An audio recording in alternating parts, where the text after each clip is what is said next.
Bom dia, eu sou Cristiane Gomes, da área de comunicação do Centro de Estudos e Pesquisas em Educação, Cultura e Ação Comunitária, o CENPEC. E a gente está aqui hoje para poder discutir um pouco, conversar um pouco com relação à reorganização do sistema de ensino anunciado pelo governo do Estado e essa mobilização toda que a gente está vendo de estudantes na cidade de São Paulo e na Grande São Paulo também, ocupando várias escolas. Para a gente conversar a respeito disso hoje, a gente conta com o Júlio Neres, que é da equipe de Educação Integral do CENPEC também, e a Lilian Kelian, que é Programa Jovens Urbanos do CENPEC. Bom, gente, a gente está, nos dias para cá, com muitas ocupações de escolas. A gente está com 7 escolas ocupadas aqui na cidade de São Paulo. Vou pegar aqui os nomes, né? A Fernão Dias acaba tendo uma mobilização maior, que fica ali em Pinheiros, mas a gente tem também a Escola Estadual Salvador Allende, que fica na Zona Leste, a Escola Estadual Diadema, em Diadema, a Escola Estadual Castro Alves, que fica em Santana, a Escola Estadual Heloísa Assunção, que fica na Estação Quitaúna, que é em Osasco, a Escola Estadual Valdomiro Silveira, em Santo André, e a Escola Estadual Ana Rosa, que fica na Vila Sônia. Fora que a gente está vendo também várias assembleias acontecendo em outras escolas em todo o estado e também várias manifestações de solidariedade de estudantes que não vão ter necessariamente sua escola fechada, mas que estão aí se solidarizando e somando aí com esses estudantes. Então, para a gente começar, eu queria que vocês falassem um pouco o que significa, né? Como é que vocês veem essa mobilização tão intensa e tão forte dos estudantes aqui no Estado. A gente pode começar pelo Júlio e a gente passa pela Lilian. Tudo bem. Bom, acho que vamos pensar um pouco o que significa esses meninos e meninas ocupando essas escolas. Acho que essa é a primeira aula. Já que a gente está falando de escola, é legal a gente falar de aula, né? E esses meninos e meninas estão dando uma aula de como a gente, ou indicações de como que a gente pode pensar a participação na vida pública. Então, acho que esse é um primeiro dado importante, né? Os meninos e meninas ocupam essas escolas, eles querem a escola, então aquela lenda de que os meninos não querem nada, não querem estudar, não querem participar, cai por água abaixo nesse momento. Então, acho que esse é um primeiro indicador importante para a gente pensar, né? Outro é a própria aprendizagem desses meninos e meninas na participação na vida pública, né? Se você pegar qualquer diário, qualquer professor, qualquer planejamento, qualquer secretaria, um dos itens que vão aparecer lá serão: queremos alunos participativos, cidadãos, com opinião própria, ativos socialmente. Então, acho que os meninos aprenderam, né? São alunos bem educados. Eu acho que os jovens estão criando uma grande oportunidade para uma discussão pública sobre a educação, né? Então, a gente está aqui agora não é à toa, é porque eles proporcionaram essa oportunidade para a sociedade pensar a educação pública. Eu acho que tem um dado aí legal, que é pensar que essas manifestações, né, e aquilo que a gente vem conversando, elas começaram imediatamente após o anúncio da reformulação, dessa reestruturação. Exato. Eu acho que isso é importante. Então, importante ver a ocupação como um outro recurso. É um acúmulo da luta ali dos estudantes que estão pedindo esse diálogo acho que do dia 6 de outubro. Então, agora vem esse recurso da ocupação, né? Então, acho que é importante colocar isso no curso histórico desses acontecimentos. Isso aponta para uma questão que foi a primeira grande crítica a esse processo, que é a questão da consulta, do diálogo. O governo estadual, né, o governador de São Paulo, Geraldo Alckmin, né, o secretário da Educação, eles não apontaram nenhum estudo, né, simplesmente disseram que era preciso otimizar, enfrentar a complexidade de gestão. O que significa isso? A gente quer saber, né? Senhor governador, senhor secretário, e aí? O que é? É complexo também essa mudança que vocês estão propondo. Mexer com as famílias, mexer com a vida dos alunos, mexer com a vida dos professores, né? Porque o deslocamento aí não é só de um sujeito, de um segmento. é um deslocamento, é uma migração de pessoas, de propostas, de trabalho, uma migração de território. E aí? Tem estudo sobre isso? Havia algum estudo sobre o impacto dessas mudanças? Como que vocês iam lidar? Por que não se propôs uma discussão preliminar? São questões que a gente precisa discutir aqui nesse contexto. Eu acho que uma outra questão importante é como é que vocês... quais são os interlocutores da secretaria? Os meninos ocupam a escola, os professores ocupam as ruas, as famílias ocupam as ruas querendo discutir a reformulação. E o interlocutor é a Secretaria de Segurança? Não é a Secretaria da Educação? Então, são questões que a gente precisa pensar. Acho que os meninos estão apontando para isso novamente. Nesse momento, o governo diz que quer diálogo, né? Mas por que não houve uma proposta de diálogo no processo de implementação, já que o governo se arroga no direito de dizer que ele vai enfrentar a complexidade de gestão? Uma mudança como essa é de uma complexidade que eu imagino que o governo tenha pensado. Tem algum estudo? Quais são os estudos? Quais são as possibilidades de diálogos? Quem são os interlocutores? Se continuarmos tendo como interlocutores a Secretaria de Segurança Pública, estamos perdidos, né? Porque essa mediação é impossível.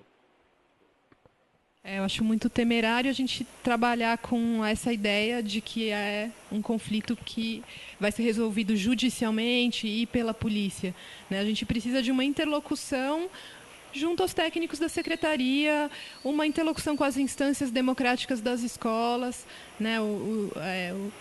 Não dá para a gente tratar esse acontecimento como um acontecimento policial. Posso fazer aqui uma perguntinha também? Porque a gente tem o argumento da secretaria, né, do governo de estado, é essa questão da complexidade da gestão, mas pouco se fala também sobre a questão da aprendizagem. Como o Júlio colocou, o governo não forneceu estudos de impacto, diagnósticos, simplesmente é o governo do sigilo, né? O governo sigiloso, onde a população não tem acesso a esses dados, a essas questões, né? Então, pensando um pouco no primordial que é a aprendizagem desses estudantes, queria que vocês falassem um pouco porque tem esse momento delicado de transição, né, entre o Fundamental 1, o Fundamental 2 e o ensino médio.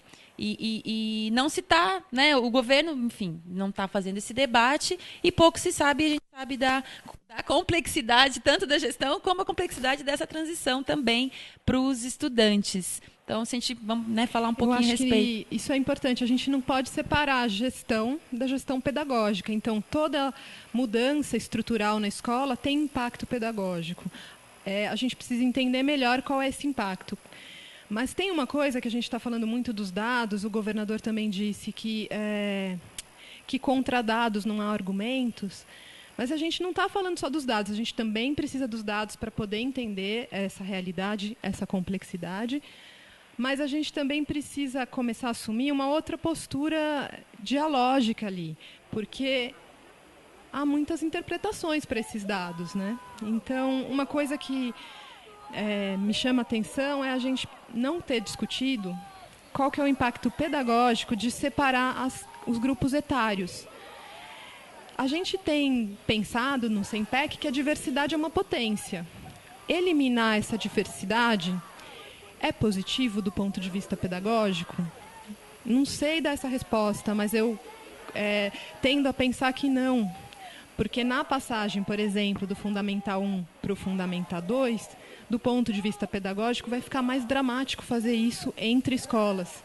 Infelizmente, aquilo que a gente chama de rede de escolas não funciona exatamente como uma rede. Então, as escolas não têm projetos pedagógicos articulados. Então, são todas essas transições do Fundamental 1 para o 2 e, em especial, do Fundamental 2 para o médio, onde a gente tem muitos problemas. O ano final do Fundamental 2 é muito complexo. Essas transições, elas ficam mais difíceis se você tem as escolas separadas, até onde eu pude entender. Então, claro, a gente precisa conhecer esses dados que estão sendo a base aí da discussão do governo e da proposta de reestruturação, mas a gente também, o governo também precisa entender o direito a outras interpretações que não a sua própria. E a dialogar com essas interpretações, porque é assim que se constrói a excelência na democracia. Então tem que ouvir os estudantes, que são um público mais afetado, tem que ouvir as famílias, que também são muito afetadas. Imagina um pai que tem um filho em 2 segmentos diferentes. Ele vai ter que levar o seu filho para 2 escolas. Imagina essa logística na cidade de São Paulo. Tem que ouvir as pessoas que estão no campo ali, pensando a educação, as organizações como o SEMPEC e muitas outras, que têm um acúmulo de conhecimento nessa área. Então, eu acho bonito que é como se os estudantes colocassem a gente de volta na pauta da discussão democrática, no avanço dessas políticas públicas, num sentido democrático. E eu acho que, avançando nessa discussão, essa reestruturação, ela está pautada na qualidade ou ela está pautada num exercício econômico, simplesmente, de diminuição de gastos, de otimização de recursos, né? São questões fundamentais. É importante otimizar recursos, né? O recurso ir diretamente para a escola, os atendidos, né, os alunos, né, e as suas famílias receberem de fato esses recursos. Não discutimos isso, né? Para usar a mesma expressão, não, contra dados não há argumentos? Há argumentos sim, né? Nós precisamos pensar qual é o foco dessa gestão. Que trabalho se pretende do ponto de vista, por exemplo, da vida, do trabalho do professor, do trabalho docente. Qual é o estudo dessa mudança na vida do professor? Como que o professor fica? O professor vai melhorar a qualidade na educação? Vão reduzir o número de alunos por sala? Porque essa é uma das questões, né? O governo tem argumentado que o número de matrículas tem caído. Tudo bem, tem caído o número de matrículas. Bom, é uma oportunidade, então, da gente diminuir o número de alunos por sala. Uma outra questão, o Fórum Estadual agora acaba de mandar a sua governo para até 2024. O Fórum Estadual da Educação fez o seu plano estadual de educação. Cadê a educação integral, que é um dado importante? Uma das questões da educação integral é a dificuldade de se implementar por conta de espaços e do tempo do trabalho do docente. Mais uma oportunidade. Se reduzir o número de alunos, então a gente poderia investir na qualidade, diminuir o número de alunos e não reduzir o número de escola e manter o mesmo número de alunos. Então são essas questões que parecem não estar no horizonte quando se diz simplesmente quanto a números não há argumentos. Há argumentos, sim, como esses, né? Quer melhorar a qualidade da educação? Precisa necessariamente, né, de diminuir o número de alunos só. O professor precisa estar numa única escola. O professor precisa ter tempo de planejamento. Ora, agora a gente tem uma oportunidade grande de pensar isso. Então, acho que, de novo, essas manifestações dos docentes, das famílias e agora dos alunos ocupando o seu espaço, e aí eu acho que é importante, eu queria frisar aqui, os alunos estão ocupando um lugar que é deles. Então, não tem reintegração de algo que lhe pertence. Então, mesmo essa ideia de reintegração de posse, isso não é posse tua, governador. A escola não é posse da secretaria. A escola é posse dos cidadãos e, principalmente, de quem trabalha nela. Professores, os funcionários e os alunos. Então, senhores juízes, reintegração de posse, né, pressupõe um dado particular. Eu não sou advogado, mas vamos pensar junto, né? Quem está ocupando aquele lugar? Como é que eu vou reintegrar algo a quem não pertence?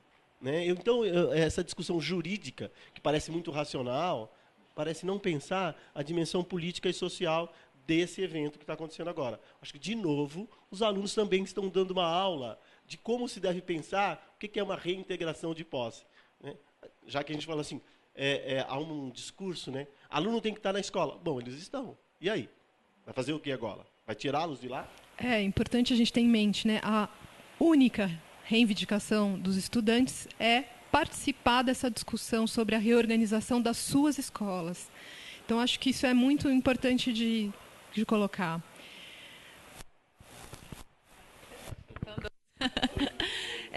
A gente está falando bastante da questão do diálogo e do que impacta isso na vida dos estudantes, das famílias também, e a gente que, enfim, atua com educação, a gente sabe do quanto existe o vínculo também com a escola, desses estudantes com a escola. Até antes, a gente estava vendo aqui a cobertura, né, das ocupações e dos debates, e eu me senti super emocionada em saber a escola onde eu estudei a maior parte do tempo da minha vida, em Campinas, a Escola Carlos Gomes, Escola Estadual Carlos Gomes, está prestes a ser ocupada também pelos estudantes. Então, o vínculo com a escola é um... Eu queria que vocês falassem um pouco qual que é a relação disso também com o perigo que a gente tem de se aumentar o abandono escolar, a evasão, essa mudança feita dessa forma que a gente...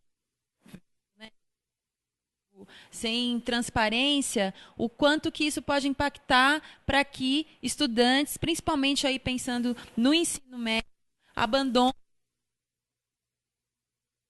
por conta da troca de escola e também da mudança da logística que isso vai influir ali em toda a família, principalmente pensando em escolas que estão aí em territórios mais vulneráveis. Eu acho que é um risco muito grande, né? Se a gente pensar que esses vínculos entre a comunidade escolar vão ser rompidos, né? Então, há que se pensar sobre o impacto pedagógico desse rompimento e do rompimento dos vínculos dos jovens com os territórios.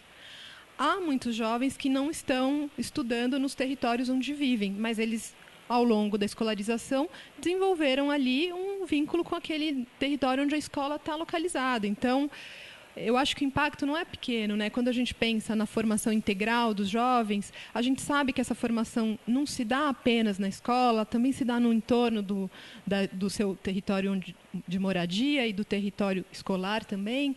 Então, mexer com isso vai com certeza impactar esses vínculos e eu imagino que impacte até a aprendizagem dos jovens.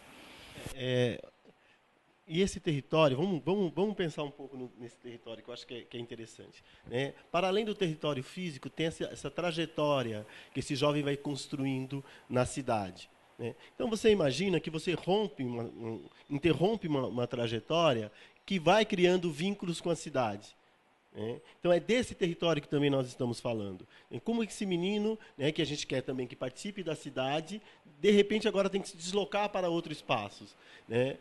Eu ouvi algumas coisas do governo dizendo, bom, mas no máximo são 2 quilômetros, 3 quilômetros. Estamos na cidade de São Paulo, né? Vamos calcular o que significa 3 quilômetros na cidade de São Paulo?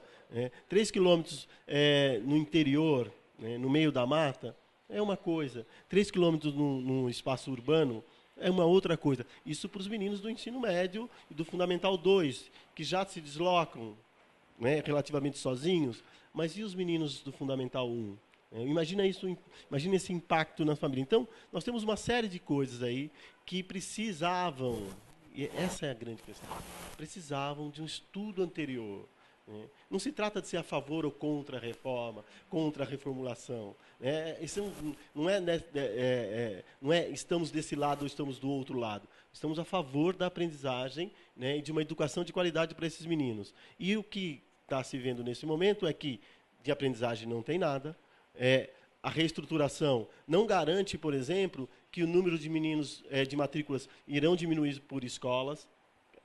Se tivesse esse dado, só esse dado, né? Se essa fosse uma proposta da Secretaria da Educação, nós já estaríamos felizes. Ficaríamos mais felizes ainda se a Secretaria, né, e esse grupo que está aqui em São Paulo, comandando a cidade de São Paulo há 20 anos, e poderia ter uma proposta de participação política democrática, parece que não tem sido essa lógica. A lógica é sempre, eu decreto e coloco a Secretaria de Segurança Pública como carro-chefe das minhas ações. Ora, isso não vai funcionar. Ainda bem, aí reafirmo, que os alunos, né, os professores e as famílias se manifestaram. Senão a gente teria mais uma reforma que ficaria na vida das pessoas na base do decreto. A democracia brasileira é muito recente.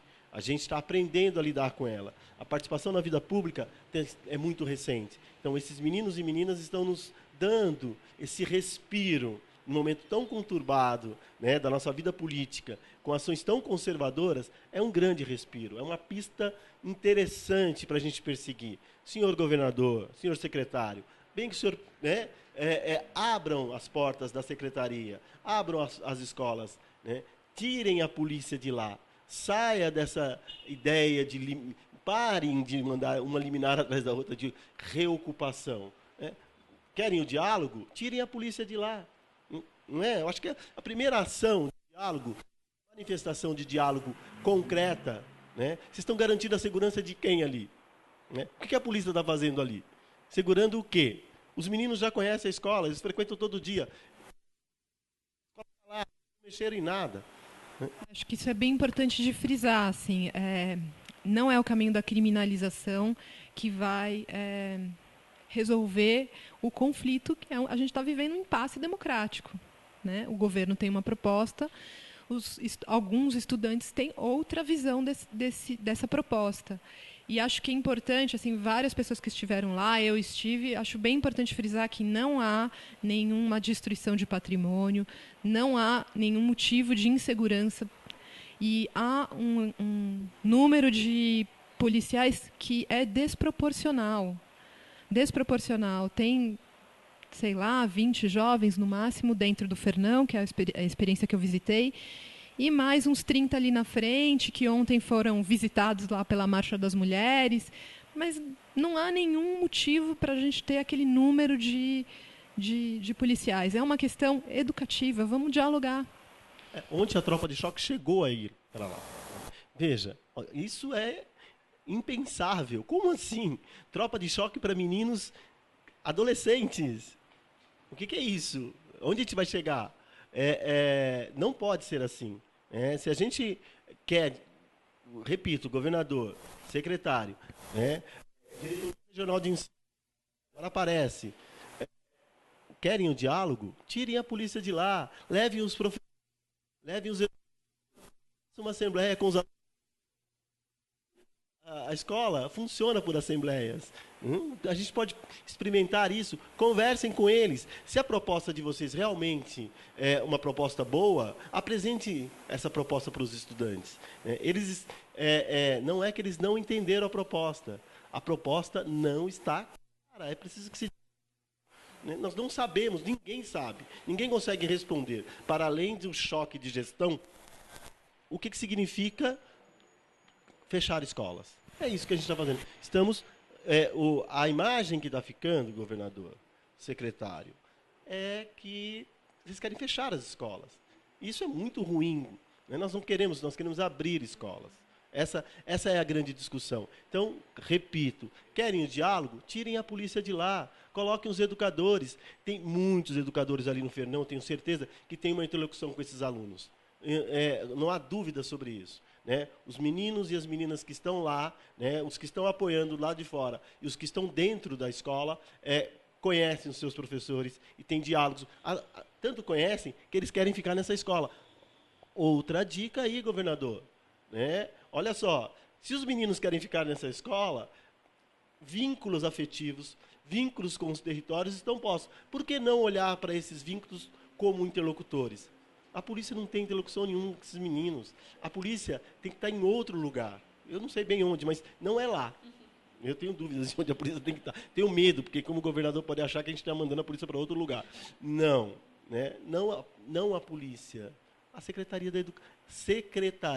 da Educação. Né? Professores, educadores, pedagogos, pessoas que dizem e que escrevem sobre como esses meninos pensam. Ora, é hora, então, de colocar em prática o que vocês pensam. Vão lá conversar com eles. Não dá para não conversar. E se os meninos estão ocupando essa escola, é porque eles gostam da escola, gostam dos professores. Não dá para colocar esse interlocutor? Não é possível colocar esse interlocutor? Né? A gente vai ficar na liminar da discussão jurídica. Né? Não que ela não seja importante, mas para esse caso ela não tem importância nenhuma, viu, governador, do ponto de vista da aprendizagem dos meninos. Eu acho que é uma questão que a gente poderia avançar. Eu proponho aqui, né? Vamos, né? Eu espero que chegue ao governador, ao secretário. Tirem a polícia, mandem os representantes da educação. como interlocutor. Acho que poderia ser essa bandeira, né? Polícia fora, né? Vai fazer o seu serviço em outro lugar, outro trabalho. Tem muito lugar precisando, inclusive. Né? Coloque lá para a interlocução os educadores, né? Os pensadores. Né? Como é o nome daquele ator que fazia do Castelo Rá-Tim-Bum? Que fazia o professor Abobrinha, deu uma lição, ele foi lá, né? Ele foi lá e na sua condição de interlocutor, né? Como ele, né? Que é uma personagem, tem milhões de personagens dentro da Secretaria de Educação loucos para o diálogo, né? Vamos pegar essas pessoas. Eu acho que esse é o caminho, governador. Né? Você pode não segui-lo, né? Afinal, você é o governador do Estado, Geraldo Alckmin. Mas eu, como educador, adoraria estar numa escola em que a secretaria, a diretoria regional dissesse assim: vocês vão fazer a interlocução com esses alunos, vocês vão fazer a conversa com esses alunos, e nós, aqui da secretaria, vamos aí com alguns representantes para criar assembleias com esses meninos para discutir essa reformulação. Qual é o medo? Sabe o que me parece? Que o governo tem medo. Né? Vou repetir, se a proposta é boa, por que não conversar com os alunos? Né? Não é isso. Veja, os alunos só querem saber dessa mudança. A vida deles vai ser transformada ou não vale a pena mexer? Posso mexer na vida dos alunos e tudo bem. Então, volto a repetir. Quer o diálogo de verdade, como está hoje na mídia tradicional? Queremos o diálogo. As portas estão abertas. Né? Então, façam um gesto democrático. Tirem os policiais, coloquem os educadores. Essa é a questão. O Júlio trouxe essa questão do fórum estadual, do plano, né? Então, só para dar uma contextualizada aí também para quem está assistindo a gente, no ano passado, em 2014, foi aprovado pelo governo federal o Plano Nacional de Educação, que estabelece metas, diretrizes para a educação num período de 10 anos e também prevê que estados e municípios também realizem seus planos de educação, tendo como norte, claro, esse Plano Nacional de Educação. No caso do Estado de São Paulo, a gente está num processo de aprovação desse plano, que ele está tramitando na Assembleia Legislativa. São 3 propostas de plano que estão lá. Uma delas foi formulada no âmbito do Fórum Estadual de Educação, né, da qual o SEMPEC faz parte, do qual a gente participou ativamente aí dessa construção também. Tem uma proposta do Fórum, uma proposta vinda do governo estadual e uma outra proposta que resgata um plano que já estava em tramitação na Assembleia desde 2003, não é? E aí a gente tem, então, isso, né? Um plano de educação que está sendo discutido. Vale lembrar que ele não foi tão discutido como a gente gostaria que fosse, né?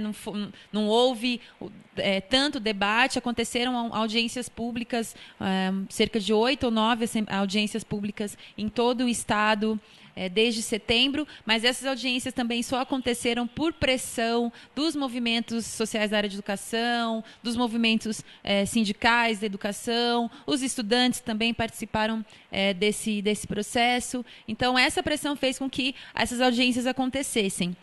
E vale lembrar que esse plano estadual ele estabelece políticas para a educação.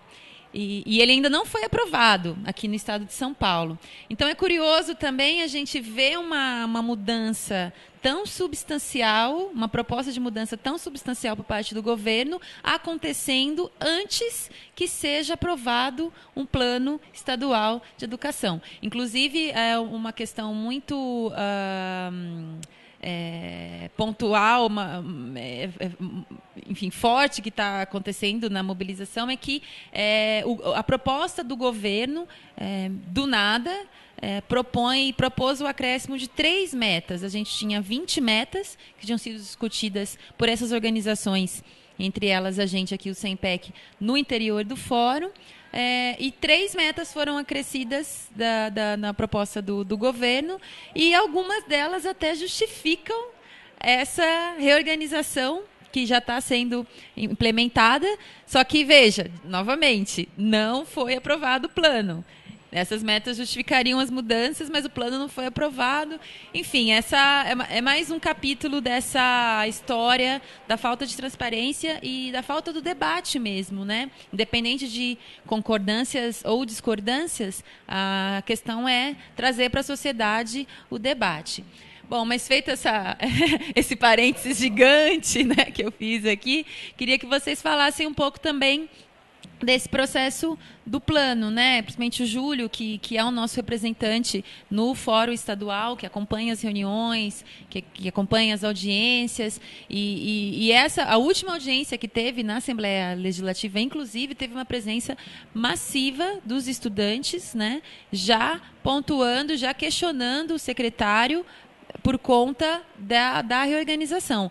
E o secretário, essa foi a única audiência que o secretário participou, né? Vale aqui a gente, né, pontuar isso também, que em todo o processo, inclusive quando estava sendo discutido o plano municipal de educação, né, ou seja, o plano de educação da cidade de São Paulo, várias audiências aconteceram, vários momentos de debate, onde a Secretaria Estadual era sempre convidada a estar, e ela nunca esteve, o secretário e tampouco um representante para discutir, porque a gente sabe também da relação, né, da conexão que tem também rede estadual e rede municipal. Então, queria que o Júlio falasse um pouco a respeito. Bom, acho que a Cris deu um panorama. Na última sessão do fórum, né, na última reunião, nós questionamos exatamente esse processo de reestruturação. E a grande pergunta dentro do fórum foi: qual é o estudo? Né? Para ter uma ideia, o fórum não recebeu nenhum estudo sobre essa reestruturação. O que nós fizemos, né? Nós aí representando o SEMPEC, pensando o impacto dessa reestruturação. Nós pedimos que o fórum oficialmente solicitasse à Secretaria da Educação. É meio estranho, porque tem gente da Secretaria da Educação representando a Secretaria dentro do fórum. Mas, de qualquer forma, a gente criou essa figura, né, de solicitação oficial, né, e o coordenador do fórum, o Palma, né, se comprometeu a solicitar à Secretaria da Educação o estudo dessa reestruturação, para a gente não ficar nesse achismo. Né. A Secretaria propôs essa mudança por segmento, vai diminuir 18% das escolas nos 2 segmentos, mas me parece que não há um estudo dos territórios. Me parece, ou pelo menos, veja, olha como é difícil, não é nem que me parece, eu não sei se tem esse estudo. Assim, concretamente, ninguém sabe. Houve um estudo do impacto, volto a falar, e essa é uma questão que o Fórum Estadual discutiu no último encontro, inclusive para soltar uma nota, né, em dezembro sobre a reestruturação. Quais são os dados que vocês têm sobre a mudança dessa reestruturação na vida, no trabalho dos professores? Há um impacto, né, de cerca de 30% dos professores, dos 220 mil professores da rede, vão ser impactados. Né? O que significa isso do ponto de vista da vida profissional desse professor? Né? Há um impacto na vida das famílias, como a gente já vem discutindo aqui. Há um impacto no território. O que significa isso? Qual o estudo? Veja, você está mexendo com 220 mil professores, né? Você vai mexer com um conjunto enorme de escolas, então você tem um estudo.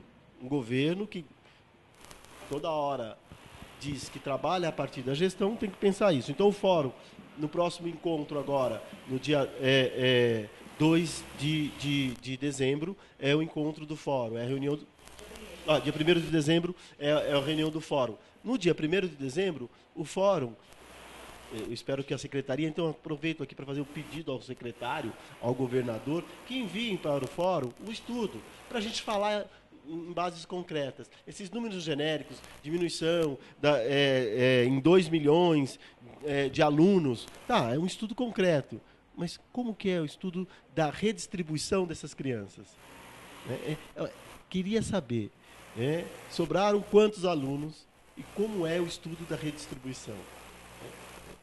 Qual é o foco? Manter o mesmo número de alunos e fechar a escola ou melhorar a qualidade da educação?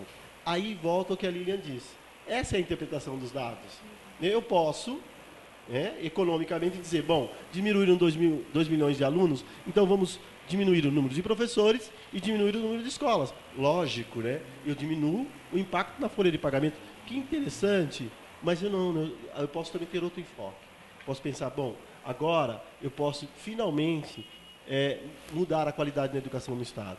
Antes eu dizia, a população é muito grande, eu tinha um número muito grande de estudantes e eu não conseguia, não tinha espaço e nem professores para atender essa demanda. Agora a demanda foi reduzida, eu posso finalmente melhorar a qualidade. Olha que interessante, eu estou trabalhando com os dados que a Secretaria está dando. 2 milhões a menos de alunos significa menos alunos na sala de aula. E eu não preciso fechar a escola. E, na verdade, eu posso reestruturar e melhorar o número de alunos em cada sala, usando os mesmos professores, sem impactar um aumento na folha de pagamento. Então, tem esse estudo ou não tem? Então, é isso que o fórum agora começa a discutir. Porque, como a Crisia disse, o processo todo de elaboração do plano foi conturbado, também a consulta pública foi precária, para dizer o mínimo, mas nem esse plano, nem isso foi respeitado. Entrou uma emenda lá no meio do caminho que justifica a reestruturação, mas não foi discutida. Então, são essas coisas que nos deixam apreensivos. São essas atitudes da não participação democrática que nos deixam apreensivos. Um grupo que está aí há muito tempo deveria ter uma proposta. Posso concordar, posso discordar, mas eu quero poder, na vida pública, na esfera pública, poder discordar. Depois de decretado e já em andamento, como é que fica? Aí você tem essas reações. Não dá para acusar os meninos, os professores, não dá para criminalizar, como disse a Lília, porque o governo está está colhendo o que plantou. Está colhendo. É isso. Se tivesse feito a discussão, teria legitimidade para dizer, olha, fizemos todas as discussões possíveis e essa é a proposta do governo e a gente vai tentar passar isso democraticamente na Assembleia Legislativa. Ponto. Mas não foi isso que o governo fez. Decretou primeiro, depois foi discutir. E ainda para ajudar na discussão, chamou a Secretaria de Segurança Pública. Essa é a questão. Inclusive, a gente está acompanhando aqui a cobertura, das ocupações e tem aqui uma notícia de que 2 alunos da escola estadual Ciridião, que fica na Lapa, aqui em São Paulo, foram presos hoje, num ato contra a desorganização, que eles chamam, estão chamando de desorganização, e que estão sendo encaminhados aí para o 23º Distrito Policial. Então, de novo, a gente tem uma questão pedagógica sendo tratada, sendo criminalizada. Eu fico pensando aqui, se para alguém é difícil entender essas questões mais técnicas dos números ali da rede, eu acho que tem um jeito muito simples de entender essa questão, que é olhando para a nossa própria vida. Assim. Aí pensa que você, no ano que vem, não sabe qual que é o território onde você vai trabalhar, que é o caso dos professores, que vão mudar os seus colegas de trabalho, ou não sei se vão, não vão. Bom, agora pensa isso na vida de um adolescente. Ele não sabe se ele vai continuar com os amigos dele. Gente, isso é tão fundamental. A gente que tem filho, a gente sabe que difícil que é fazer essas mudanças. Assim. E agora a gente está fazendo mudanças, o governo está propondo mudanças para muitas pessoas. São mudanças que vão afetar muito a vida das pessoas. E aí eu acho triste a gente prender estudante, de verdade. Assim, estudante secundarista, adolescente, A gente já tem uma questão no Brasil muito complexa dos adolescentes infratores, aí, um um desejo de uma parte da sociedade de criminalizar ainda mais, de penalizar ainda mais esses meninos. E agora a gente está tratando uma questão que é pedagógica como uma questão de segurança pública, mas esses meninos não estão ameaçando a segurança de ninguém, não estão sequer ameaçando o patrimônio, até onde a gente pode acompanhar na cobertura que a mídia independente está fazendo, porque também a mídia corporativa, os grandes jornais, demoram muito para chegar na questão. Demoram muito para gerar informações aí. Então, eu sinto que está faltando informações, né, para a sociedade paulista se posicionar e refletir. E eu tenho a esperança de que todas essas coisas que estão acontecendo, elas vão ajudar a aprimorar a política de educação, né? Então, eu acho que o governo quer aprimorar essa política. O SEMPEC tem esse desejo e atua há 27 anos nessa direção. Os estudantes não querem outra coisa. Eles querem aprimorar a política pública de educação. Os professores também acredito que querem aprimorar. A questão é que aí tem muita diversidade sobre o caminho que vai aprimorar a política pública. E não tem outro jeito de superar esses conflitos no Estado democrático que não seja criando uma ampla discussão pública. Vale dizer também que a gente tem uma política de educação sucateada, né, no Estado. Recentemente, anúncios aí de corte de compra de livros didáticos, corte de incentivo para o professor investir na sua formação, entre várias outras questões. E agora, só dando um cenário aqui, pegando um pouco essa coisa dos números, né? 94 escolas, né? Então, o número exato, né? 94 vão ser fechadas, né, no Estado. Então, a gente tem um contexto de 94 escolas fechadas.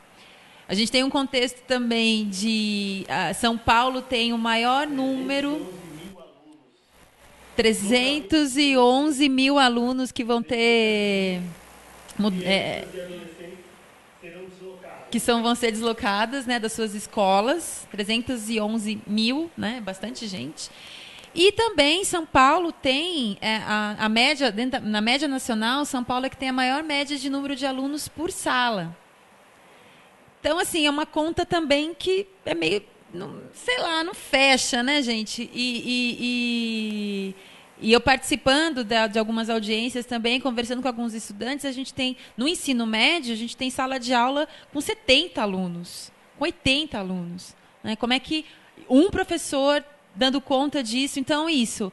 A maior média nacional de alunos por sala é São Paulo que tem. 90 escolas vão ser fechadas. A gente tem também 94 escolas fechadas, a maior média nacional por sala. E uma média de 80 alunos por sala de aula, né? Que conta é essa, gente? Eu acho que essa é a conta que a gente pode fazer agora, né? Acho que está aberta a oportunidade. Repito isso com muita tranquilidade. É chamar os professores, né? Chamar os alunos, os pais e conversar sobre isso. Se vai diminuir, então, o número de alunos por escola, de novo, é a oportunidade da gente ter menos alunos por sala de aula. Se São Paulo está acima da média, que tal ter, no mínimo, a média nacional? É a grande chance. Né? O secretário disse que esse é um processo que vai acontecer ao longo do tempo. Melhor, secretário, gosto de ouvir isso. Então, é a chance, se é ao longo do tempo, não é numa canetada, né, não é para a semana que vem, então a gente tem muito tempo para discutir os impactos em todas essas instâncias que nós estamos falando aqui, com os professores, com os alunos e com as famílias. Se nós vamos ter 74 mil professores também impactados com essa reformulação, precisamos conversar com esses professores. A vida dessas pessoas impactam diretamente na vida e na aprendizagem dos seus alunos. Então, essas contas que elas precisam ser colocadas com transparência. Dizer que você vai ter uma redução econômica, do ponto de vista econômico, diminuição de gastos, tudo bem. Agora, isso vai aumentar a qualidade? E acho que fica uma pergunta que estamos economizando. Acho importante, o Estado precisa economizar, mas o que essa economia vai gerar, então, de retorno para a sociedade? Na educação, vai se fazer novos programas? Que programas são esses? Né? Então, vai ampliar a educação integral, então a gente vai aproveitar agora que nós temos espaço físico, né? Porque se o secretário da Educação está dizendo que há espaços ociosos, ótimo. É o grande drama da implementação da educação integral no Brasil inteiro. Em todos os lugares, principalmente nas grandes cidades, porque você não tem espaço. Não há espaço para construir escolas. As cidades estão super povoadas, então você não tem território. O Estado não tem lugar para construir. E o Estado de São Paulo, para sorte dele, ou por conta de uma conjuntura de crescimento da população estudantil, tem a oportunidade, então, de investir. Veja, economizar, às vezes, vamos pensar nessa palavrinha, economizar ou investir? Será que se a gente investir mais na educação desses meninos, ampliar as possibilidades de educação integral, ampliar o espaço das aprendizagens na cidade, será que a gente não vai economizar? Palavra importante para quem acredita nessa história de choque de gestão. Economizar dando mais qualidade de educação para esses meninos, de inserção na vida pública, de aprendizagem democrática. Esses meninos serão cidadãos mais responsáveis, aquilo que a gente escreve lá no diário, né, nos nossos planejamentos, cidadão responsável, crítico. Cidadão crítico. Estava demorando para lembrar essa palavra. Né? Qualquer planejamento, qualquer proposta, projeto pequeno ou grande da secretaria, pega aí a proposta curricular do Estado de São Paulo. Você põe no Google e escreve lá, cidadão crítico. Vai aparecer milhões de vezes. Né? Vamos tirar do papel e vamos colocar no concreto agora? Chama esses meninos para conversar. Eles já estão sendo cidadãos super críticos. Ou a gente não suporta a crítica, ou a gente quer só uma crítica no papel. Volto a falar, isso é investimento. Economizar, nesse caso, é investir numa melhor qualidade da educação para que a gente possa ter meninos cidadão com uma qualidade de vida melhor, vai ser um cidadão que vai melhorar a cidade. Essa é uma equação básica. Então, senhores economistas da Secretaria da Educação, que ajudaram a pensar a economia do ponto de vista de cortar as escolas. Será que não está na hora da gente olhar para isso como um investimento? Economizar talvez seja investir, governador, secretário. Se a gente conseguir fazer isso, talvez a gente consiga trazer de volta a adolescência criativa que esses meninos estão apontando. Eles estão apontando, governador, vou repetir, eles estão apontando uma forma criativa de se ocupar um espaço público. A escola pública, veja, a escola pública, ela não pertence à Secretaria da Segurança. Ela é uma escola pública. E os meninos não estão deteriorando o patrimônio. Poderia ser uma justificativa para reintegração. Não, eles estão lá, ocupando o espaço que eles sempre ocupam. Então, governador, vamos abrir o diálogo. Secretário, economistas da Secretaria da Educação, vou chamá-los assim. Vamos pensar que diminuição de custos pode ser investimento? Realocação, já que a gente está, esses recursos que estão vão sobrar, já que diminuíram o número de alunos, vão sobrar. Então, será que não dá para pensar esses recursos como investimento numa qualidade de educação, como diminuição para chegar ao índice nacional de número de alunos por sala de aula? Que tal se a gente colocasse isso na pauta? Já que vai ser uma reestruturação ao longo do tempo. Ainda há tempo. Essa eu acho que é a grande questão. Já que o governador e o secretário estão dizendo que isso vai ser ao longo do tempo, então tudo bem, esqueçamos que nós não tivemos consultas até agora. Mostre os estudos, leve os educadores lá para as escolas, faça uma mobilização social em prol de uma qualidade da educação. É uma oportunidade que está aparecendo aí. Essa é a grande questão. O mote é qualidade na educação, reestruturação sim, mas com a participação de todos, né? Com audiências públicas. Aí você vai ter adesão. Né? E aí vai ganhar a proposta socialmente melhor. Não sei se ela vai ser a melhor ou a pior, mas você vai ter aderência, vai ter condições de melhorar aquilo que a gente chama de qualidade na educação. Esse é o mote para mim. Né? A gente tem a oportunidade. Vamos esquecer o passado? Então, não esquecer a memória. Né? Esse passado que não teve diálogo, vamos pensar assim. Então, os meninos deram um mote. Tiramos a polícia, vamos discutir então o processo. Né? Temos aí um caminho, não é isso, secretário? Temos um caminho para a implementação ainda? Então, não vai ser feito na canetada? Ótimo. Então, está aí a oportunidade. Chama os educadores, conversa com esses meninos. Né? Reformula o jeito de fazer, reestrutura. Né? Já que a palavra é reestruturação, vamos reestruturar o jeito de fazer? Né? Tudo bem. Ninguém vai culpá-los, falar, vocês erraram, hein? Não. Tudo bem, a gente vai aceitar de bom grado, né?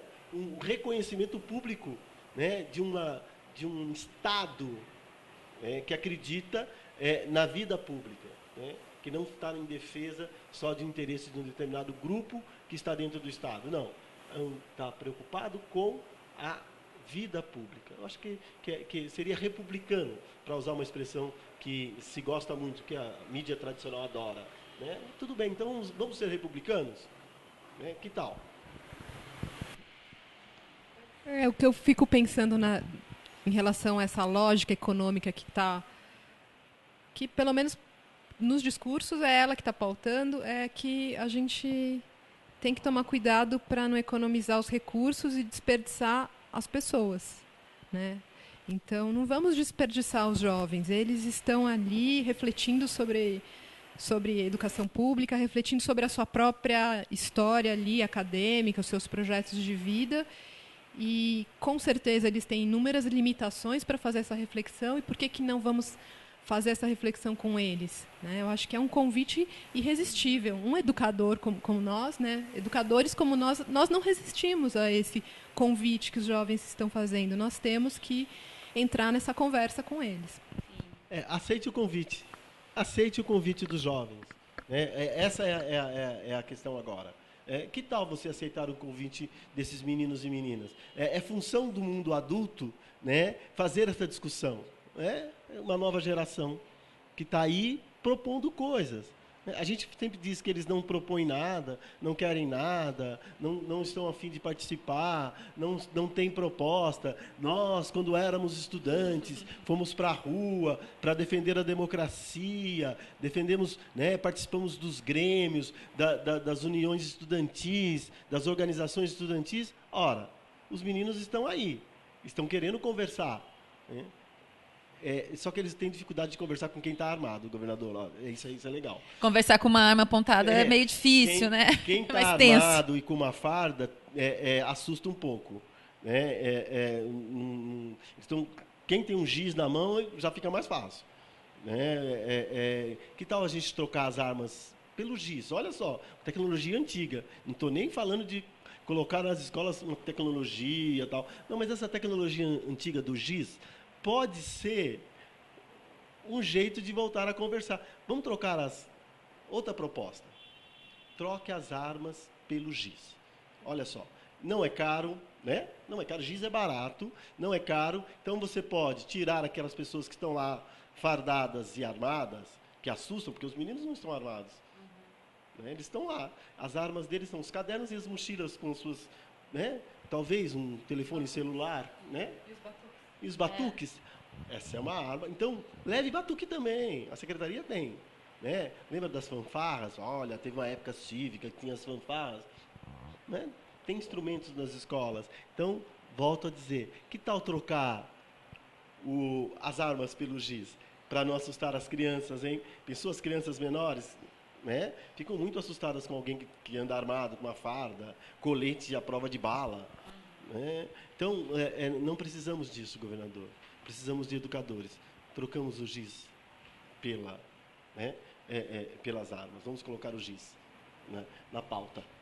Inclusive, as pessoas que estão acompanhando, que estão indo nessas escolas, que estão ocupadas, se assustam, se admiram com o aparato policial que tem, né, policiais armados, num número infinitamente grande para quando a gente pensa em adolescentes que estão nas escolas, que estão ali, como o Júlio falou, com seus cadernos, com seus lápis, suas mochilas, né, com as suas armas simbólicas aí, né, de conhecimento, de mobilização, de participação pública, que é uma coisa que a nossa democracia é muito jovem, né? Então a gente assiste isso com muita admiração, essa mobilização, mas ao mesmo tempo com essa preocupação desse aparato policial e repressivo em cima desses jovens. Eu acredito que muitos gostariam de participar, mas de repente sentem medo mesmo, sentem medo de estar lá. Os pais também sentem medo de que seus filhos estejam, porque é isso, são policiais armados. Até já ouvi relatos de policiais com metralhadoras, né? É uma coisa um pouco, né, chocante assim, né, para a gente pensar.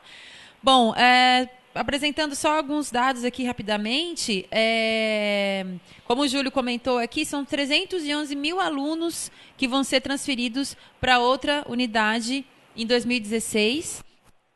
E a maioria não sabe muito bem que unidade vai ser essa, né? Assim como seus pais e suas famílias. A gente tem 74 mil professores, quase um terço, né, dos 220 mil que trabalham na rede. Então, a gente tem 74 mil professores que vão ser transferidos. Tem uma questão também de corte de salário, porque eles vão ter um impacto também nas horas de trabalho, na jornada de trabalho. E isso, o professor que já tem um salário muito abaixo da média de outros profissionais que têm a mesma formação, né? O professor ganha menos do que, não sei, um engenheiro, um arquiteto, com o mesmo nível de formação, né? Se o professor com mestrado ele vai ganhar menos de qualquer outra profissão com essa mesma qualificação. Então, além de já ter um salário sucateado, esse professor vai ganhar ainda menos, porque vai ter sua jornada de trabalho diminuída, sem saber exatamente para onde ir. A gente também tem professores que atuam tanto na rede municipal, na rede estadual, porque é isso, né? Tem que se virar como pode diante dessa situação. E a gente também está vindo num ano que a gente teve uma paralisação recorde dos professores, que com muita determinação aí ficaram quase 90 dias, né? 90 dias parados aí por melhores condições de salário e de trabalho também, né? E dos poucos dados que a Secretaria também anunciou, a Secretaria de Educação do Estado de São Paulo disse que vão abrir 2.956 classes que hoje estariam ociosas. Só que ela não informa quantas classes vão ser fechadas nessas 94 escolas que vão ser fechadas. Porque a isso a gente teria também aí, no mínimo, um número para refletir, comparar, discutir, conversar, que é conversando que a gente se entende, né?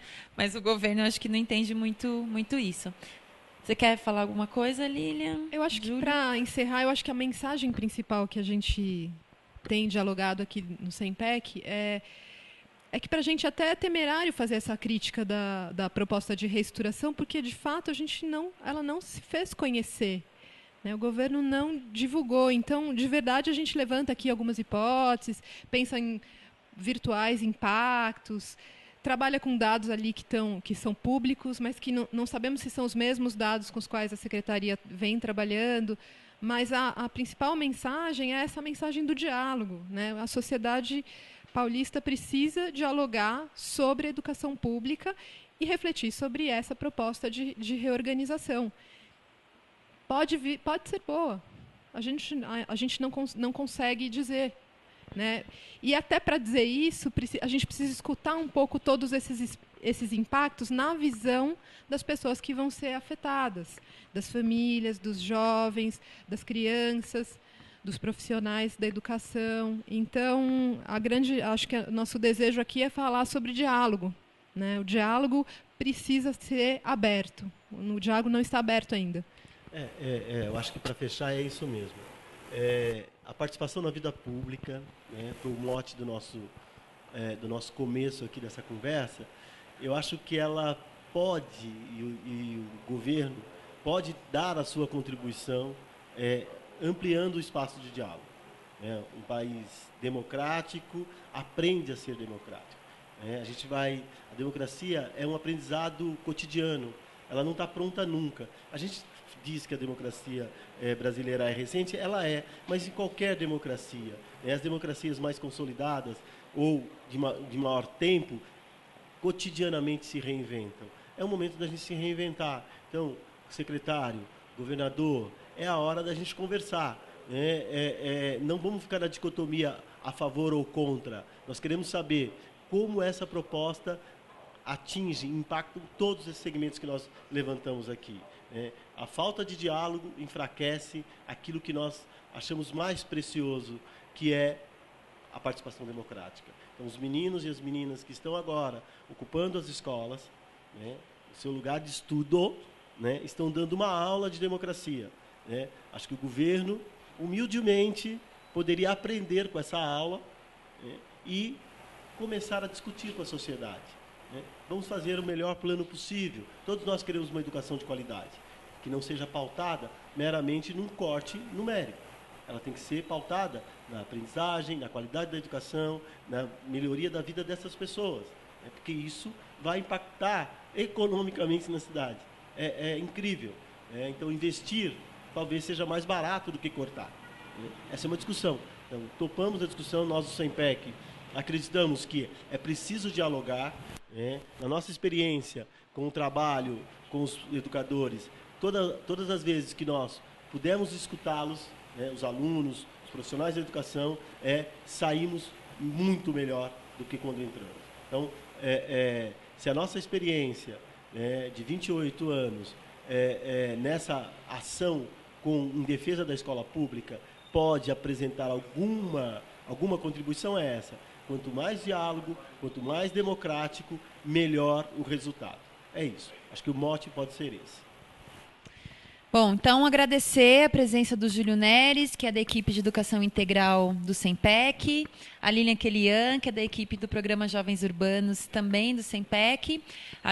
Na verdade, a gente não finaliza, a gente vai dar um pause aqui, porque a gente está acompanhando toda essa mobilização dos estudantes. Hoje está prometida aí para as 16h a reintegração de posse da Escola Fernão Dias, lá em Pinheiros, aqui em São Paulo, no bairro de Pinheiros, que é a escola que está, acho que até pela própria localização dela, está tendo mais essa cobertura, essa repercussão, mas lembrando que outras 6 escolas em várias regiões da cidade e da Grande São Paulo também, em Osasco, na Zona Leste, em Santana, no ABC, Diadema, Vila Sônia, outras 6 escolas estão ocupadas e a tendência é que muitas outras sejam ocupadas também por esses estudantes, e aí a gente vai acompanhar o que vai acontecer, qual que vai ser a ação da secretaria, que, enfim, está tratando o caso como um caso de polícia, literalmente, porque a polícia está